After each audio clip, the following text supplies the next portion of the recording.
नमस्कार, आशा करता हूँ आप ठीक होंगे। तो आज की कहानी हमारी है महेंद्र राय केस के ऊपर।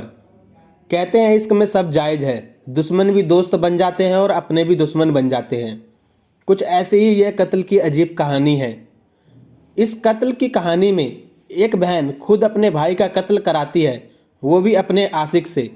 पहले तो आशिक कत्ल करने से मना कर देता है, लेकिन प्रेमिका की जिद के सामने वह हार मान लेता है। आखिरकार वो कत्ल करने को तैयार हो जाता है। फिर उनकी साजिश शुरू होती है कि कत्ल भी हो जाए और सबूत भी न मिले।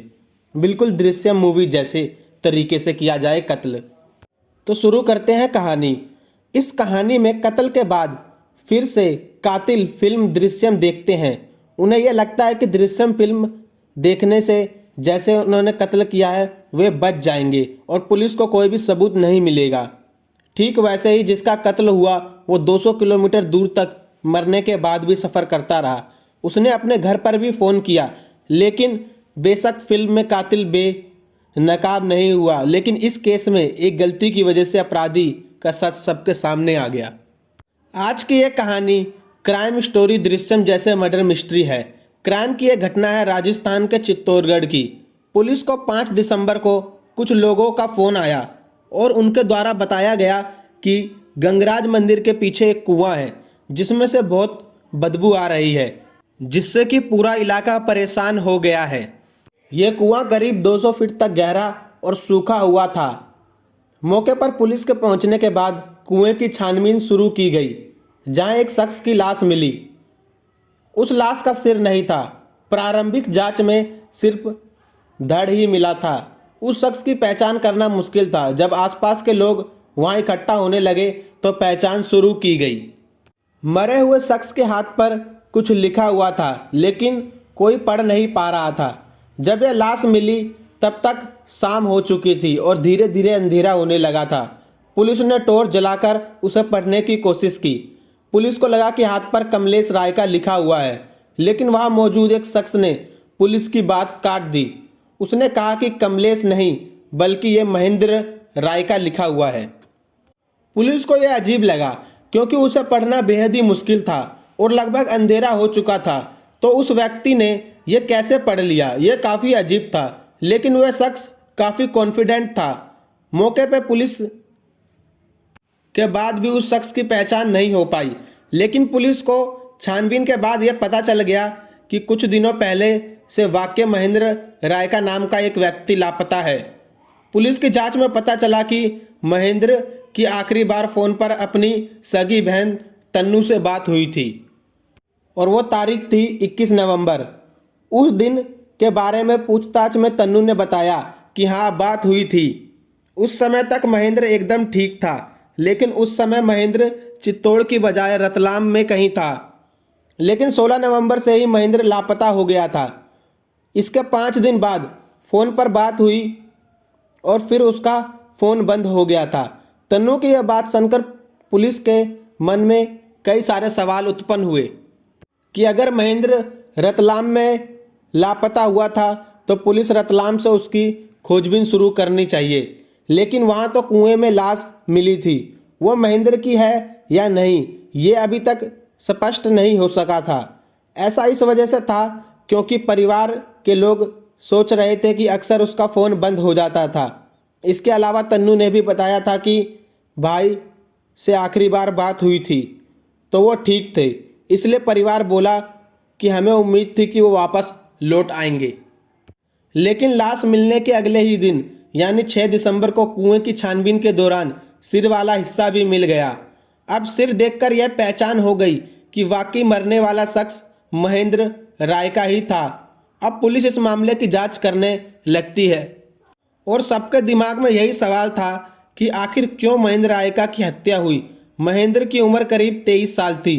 फिर पुलिस ने परिवार वालों से पूछताछ शुरू की, लेकिन कोई भी सुराग नहीं मिला। परिवार वालों ने यह जरूर बताया कि वो तो अपनी बहन तन्नू की शादी करने की तैयारी कर रहा था, लेकिन उसका किसी से कोई विवाद नहीं था। परिवार से पूछताछ के बाद अब पुलिस ने दूसरे एंगल से सोचा, जिसमें उस शख्स की जांच शुरू की गई जिसने रात के अंधेरे में भी उस नाम को पढ़ लिया था, जिसे कोई आसानी से नहीं पढ़ पा रहा था क्योंकि वह काफ़ी धुंधला था। जिसे लेकर पुलिस हर बार अलग अलग आशंका जता रही थी। उसमें उस शख्स ने एक बार में ही महेंद्र रायका का नाम कैसे पढ़ लिया, इसलिए पुलिस ने उस पर शक करते हुए उसकी जांच शुरू की। फिर कुछ दिनों बाद पुलिस की मेहनत भी रंग लाई। पुलिस की जांच में पता चला कि उसका नाम महावीर है। वो मरने वाले शख्स महेंद्र रायका के घर आता जाता रहता था।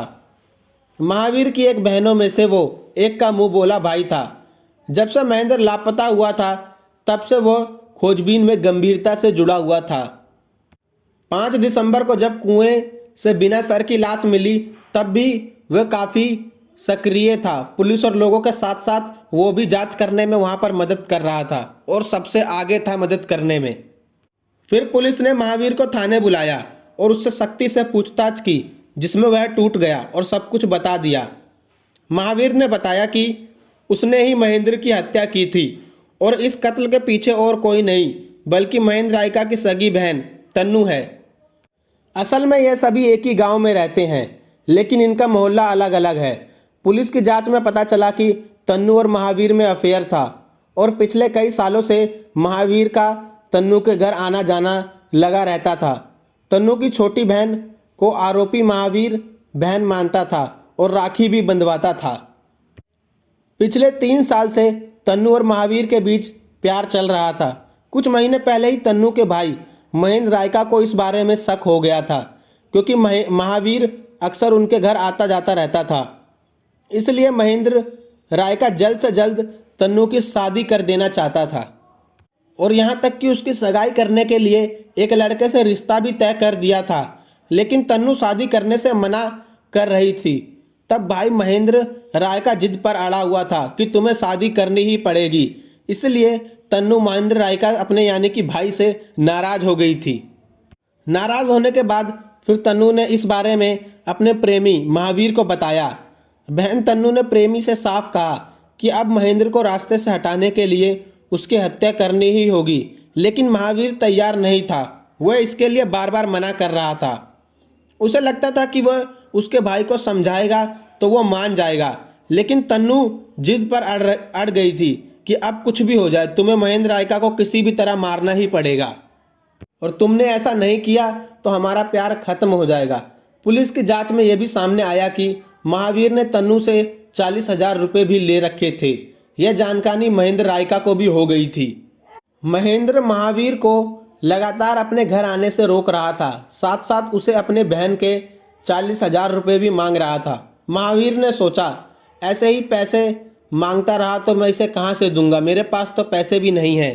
फिर महावीर ने सोचा ऐसे में पैसे भी ना देना पड़े और शादी भी हो जाए, इसलिए इसको हटाना ही पड़ेगा। आखिरकार प्रेमिका के जिद के आगे महावीर महेंद्र रायका को मारने के लिए तैयार हो गया। इस साजिश के तहत जब तन्नू पूरे तरीके से तैयार हो गई तो उसके साथ हो गई तो महावीर द्वारा अगस्त महीने में महेंद्र रायका को मौत के घाट उतारने को तैयारी कर ली गई थी। वह केवल मौके की तलाश में था, जो तन्नू के 16 नवंबर को कोटा के आने के दौरान ही मिल गया।